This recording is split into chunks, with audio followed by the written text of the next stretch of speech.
Merci, Monsieur le Président. Merci, honorable assesseur, de m'avoir passé la parole. Monsieur le Président, honorable assesseur, je prends la parole ce matin au nom du collectif des avocats de la défense, constitué pour les différents accusés dans cette procédure. Il vous souviendra, Monsieur le Président, qu'à l'audience, je crois le lundi qui a précédé la semaine dernière, on a relevé des faits auxquels nous sommes confrontés depuis les événements du 4 novembre, qui a effectivement occasionné l'attaque de la maison centrale et effectivement l'enlèvement d'un de nos clients. Depuis cette date, Monsieur le Président... Excusez-moi, Monsieur Sano. Honorable... Excusez-moi. Monsieur Sano, asseyez-vous d'abord. Depuis cette date, Monsieur le Président, honorable assesseur, les avocats que nous sommes n'avons pas accès à nos clients à la maison d'arrêt. Il vous souviendra, Monsieur le Président, que parmi les accusés, beaucoup ont été placés en détention provisoire jusqu'au jugement et d'autres se sont constitués prisonniers à l'ouverture de cette procédure. Et le seul endroit où nous, avocats, pouvons rencontrer nos clients pour discuter avec eux dans le cadre de la préparation de leur défense dans la présente procédure, c'est la maison d'arrêt.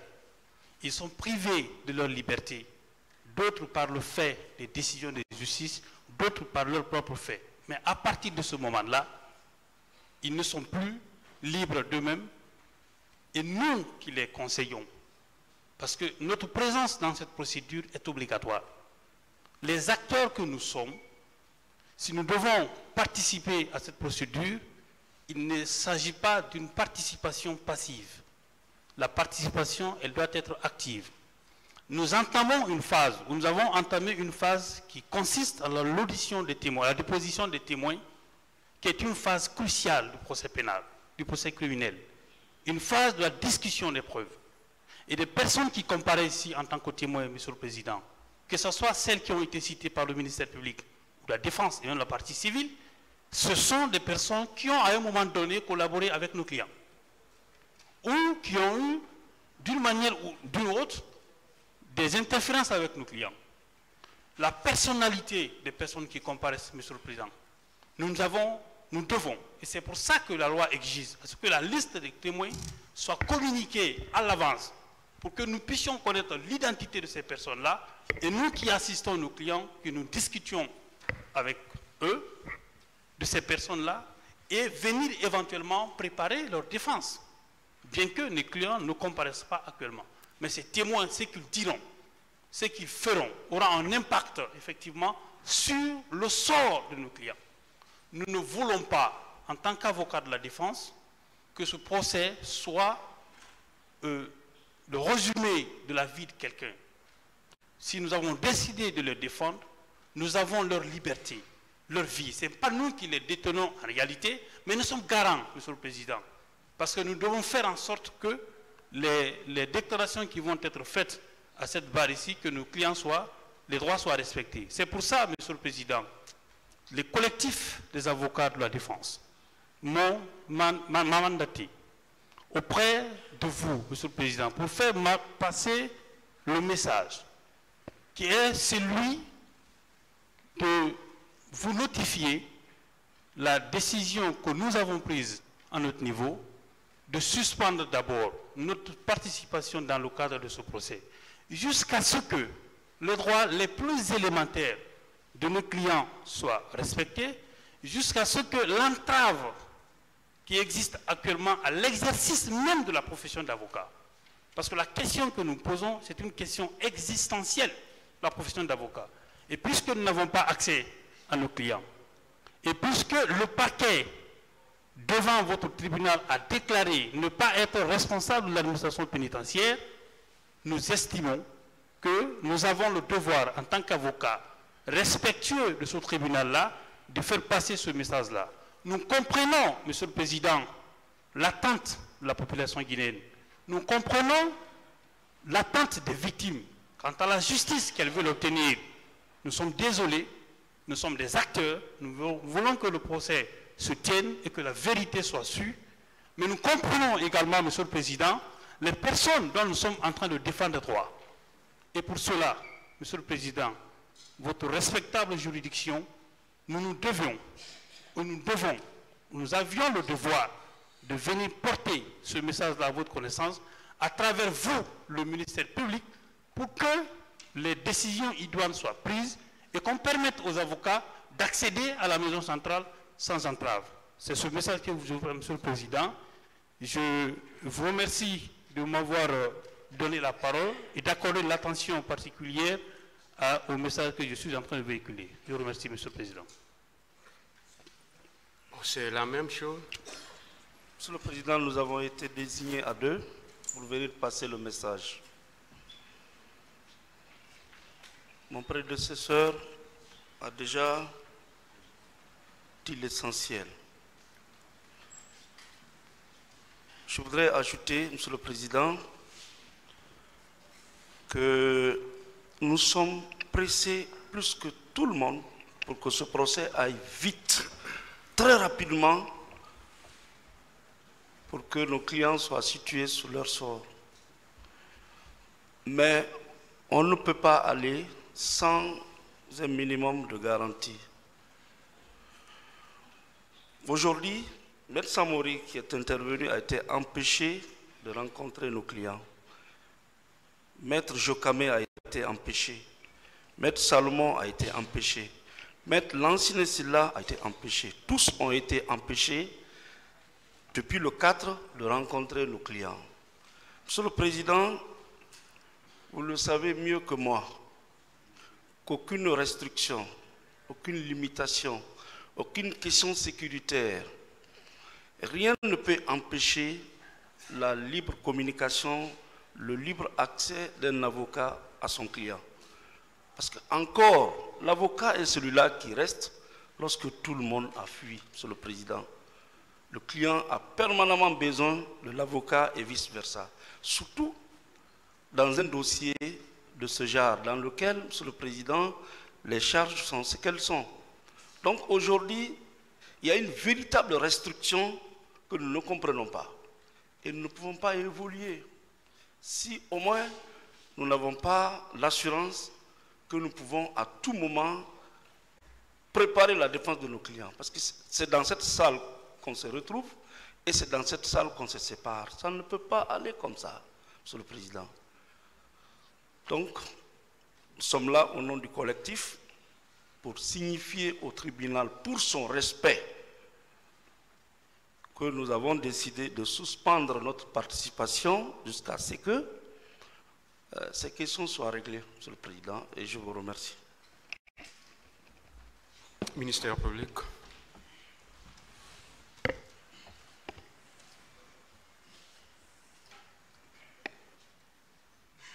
Merci, Monsieur le Président. Distingués assesseurs,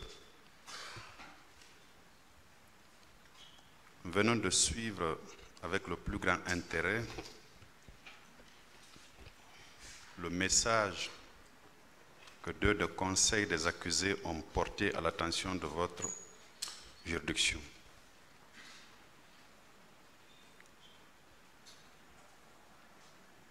Ils vous ont exprimé des inquiétudes procédurales qui, du reste, motivent leur participation, leur non-participation aux audiences de la juridiction de jugement tant qu'ils n'ont pas accès à leurs clients qui sont détenus à la maison centrale de Conakry. Monsieur le Président,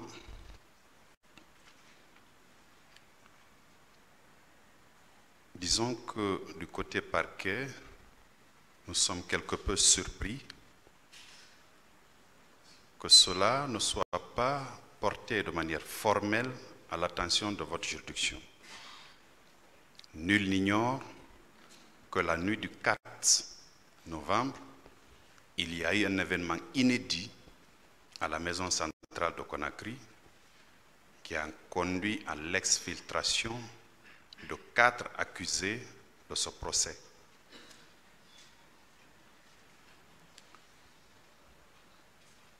Pouvions-nous rester avec le statu quo ante pour ne pas prendre des dispositions, pour ne pas que cela arrive à nouveau? Je dis non. Des dispositions sécuritaires ont été prises à la maison centrale de Conakry.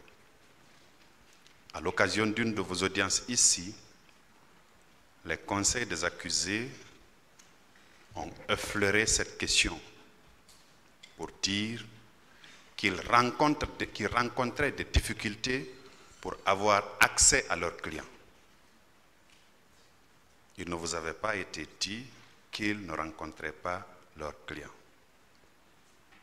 Ce n'est qu'hier, par un communiqué non signé, par voie de presse, que la plupart d'entre nous, de nos concitoyens, ont appris que les avocats entendent boycotter les audiences jusqu'à ce qu'ils aient accès à leurs clients.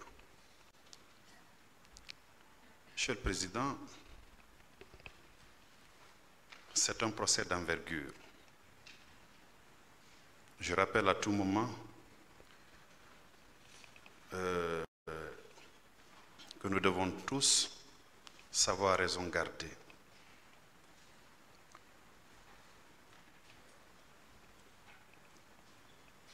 Ma foi, on aurait dû saisir votre tribunal pour exposer de manière claire cette inquiétude-là, pour vous dire franchement qu'ils ne rencontraient pas leurs clients, au lieu de vous dire qu'ils rencontraient des difficultés pour avoir accès à leurs clients. À mon avis, c'est deux choses qui sont bien différentes. À présent que cela a été porté à votre connaissance, le droit de la défense étant sacré, Monsieur le Président, nous, côté parquet, nous nous emploierons à ce que les avocats constitués pour la défense des accusés aient accès à leurs clients au sein de l'univers carcéral. Et ça, dès aujourd'hui, Monsieur le Président. Donc, si ce n'est que ça, nous vous prions de renvoyer votre audience à demain pour que des dispositions idoines soient prises afin qu'ils puissent rencontrer leurs clients. Encore une fois, cette demande n'avait pas été portée à notre connaissance. Ce qui nous a été dit, qu'ils rencontraient des difficultés. Et ça, c'est compréhensible parce que même moi, pour mes extractions du côté du tribunal de Dixine, c'était des petits soucis. Mais néanmoins, on arrive à les pallier. Donc, Monsieur le Président, vous voudrez bien renvoyer l'audience à demain pour que nous continuions la déposition des témoins. Je vous remercie. Partie civile. Merci, Monsieur le Président. Merci, Messieurs les assesseurs. Nous avons suivi avec attention les devoirs de la défense unie annonçant sa suspension à la participation aux audiences jusqu'à ce qu'elle ait accès à ses clients. Nous avons également suivi la réaction du parquet. Monsieur le Président, dans ce dossier-ci, il y a une partie qui a intérêt à être pressée pour avoir rapidement une décision de justice, et bien ce sont les victimes qui ont réclamé justice depuis des années. Ça, c'est une réalité. C'est pourquoi toute situation qui entrave la continuation de la procédure nous fait assez mal, Monsieur le Président. C'est une évidence indéniable. Mais de l'autre côté, ce qui est aussi une réalité, c'est qu'il ne faut pas le nier, l'avocat doit avoir accès à son client à tout moment. Surtout dans un procès comme celui-là, Monsieur le Président, ça c'est une nécessité absolue. Si nos confrères de la défense disent qu'ils n'ont pas accès à leurs clients pour leur permettre de préparer sereinement les audiences, Monsieur le Président, c'est une situation que nous comprenons parce qu'elle est compréhensible. Si ils décident de boycotter leur participation aux audiences, pour cette cause, Monsieur le Président, c'est déplorable, Monsieur le Président. Nous le déplorons, mais nous comprenons la position de nos confrères de la défense. Le plus important, Monsieur le Président, c'est ce que le parquet a annoncé, qu'il va s'employer à ce que ces avocats-là aient droit à leurs clients. Ça, c'est une nécessité, on ne peut pas le nier à eux, Monsieur le Président. Donc, pour nous, Monsieur le Président, nous vous prions très respectueusement, comme l'a demandé le parquet, de bien vouloir renvoyer ce dossier à demain, puisqu'il a promis qu'il prendra toutes les dispositions pour permettre aux avocats de la défense d'accéder à leurs clients. Encore une nouvelle fois, je le dis et je le précise, c'est une nécessité et c'est aussi une réalité. Nous avons tous les mêmes difficultés d'avoir accès à nos clients à la maison centrale depuis le 4 novembre. Monsieur le Président, nous pensons qu'en renvoyant ces dossiers à demain, vous aurez tout simplement rendu une saine décision de justice parce qu'en matière criminelle, l'assistance de l'avocat est incontournable. Je vous remercie. Bien. Mais je vous remercie, Monsieur le Président. Vous savez déjà, c'est le collectif que je coordonne. Et j'ai toujours dit ici, c'est une tribune où on apprend. Monsieur le Président, nous avons fait une semaine ici de formation en déontologie et autres. Je ne vous dis pas les petits détails.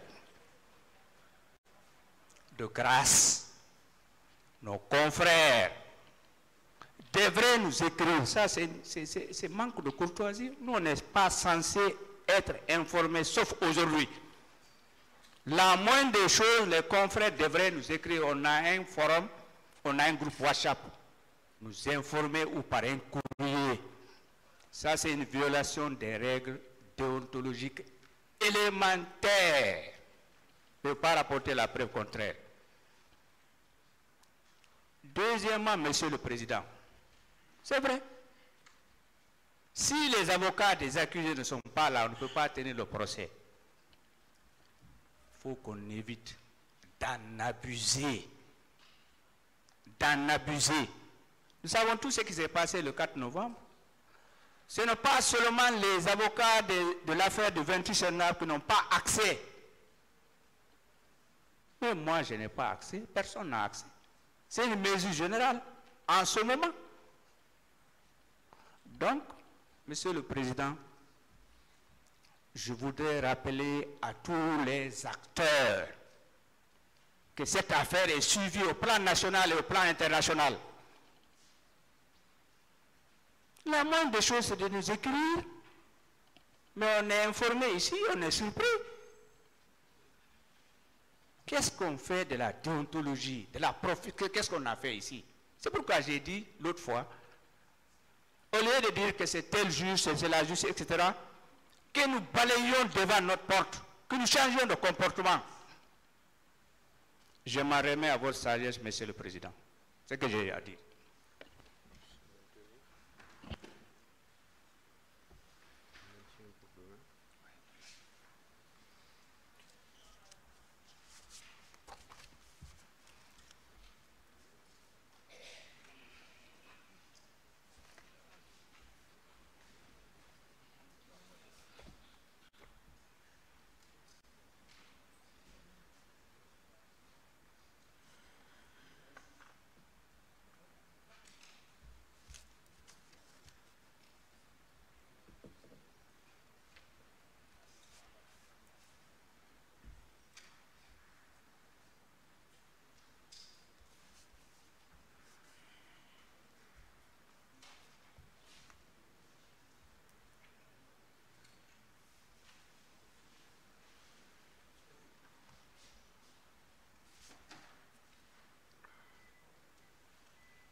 tribunal renvoie cette affaire au 28 novembre 2023 pour l'absence des conseils des accusés. L'audience est levée.